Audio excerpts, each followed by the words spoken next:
Ang programang ito ay rated SPG. Striktong patnubay at gabay ng magulang ang kailangan. Maaaring may masiselang tema, lengguwahe, karahasan, sexual, horror o droga na hindi angkop sa mga bata. Hindi na nga napipigilan pa ni Miss Bana ang kanyang galit kay Dara.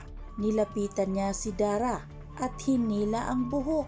Saka naman minudmod ito sa cake. Kaya naman nagmukhang kawawa nga itong si Dara at pilit niyang pinaamin ni Miss Bana si Dara na may relasyon nga ba sila ni Freddy. Ngunit wala ngang inamin si Dara na may relasyon nga sila ni Freddy dahil lahat ay kasinungalingan umano ito at gawa-gawa lang umano ang video. Pero hindi nga naniniwala si Miss Bana kay Dara dahil si Jenny mismo ang nakakita sa kanilang dalawa na magkasama si Dara at Freddy. Matapos ngang nilabas ni Miss Bana ang kanyang galit kay Dara, tuluyan na niya itong iniwan na gumagapang at umiiyak si Dara. Ngunit naghihintay lang pala si Minchi na matapos si Miss Bana at Dara dahil isusumbat nga ni Minchi ang ginawa ni Dara sa kanya noon. Pinagpilitan lang naman ni Dara na kabit si Minchi ng kanyang asawa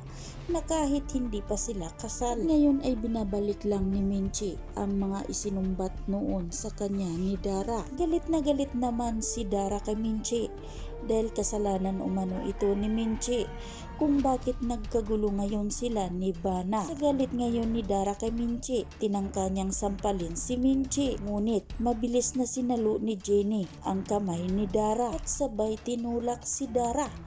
At dito nga sinabi ni Jenny na hindi na siya makakapayag. Nasaktang muli ni Dara ang kanyang nanay Minchi. Mas lalong humahagulgol ngayon si Dara. Kinuha naman ni Minchi ang isang boteng maiinom at sabay na binuhos kay Dara dahil mas mabuti umanong maliligo si Dara ng alkohol para mawala na raw umano ang kate nito at pinagbawalan pa ni Minchi na huwag magbanlaw si Dara para kakapit umano ang proteksyon sa katawan ni Dara. Sa kabilang banda tuluyan na ngang umalis si Megan sa grupo ng Yumi dahil pinili ni Megan na mas mabuti umanong mag-solo na lang siya. Ano nga ba ang mangyayari sa grupo ng Yumi na ngayong umalis na si Megan? At sasabihin na kaya ni Dara kay Megan na ang totoo niyang ama ay si Freddy. Yan ang ating pakatutukan at aabangan sa susunod na mga kaganapan dito lang sa Born to Shine.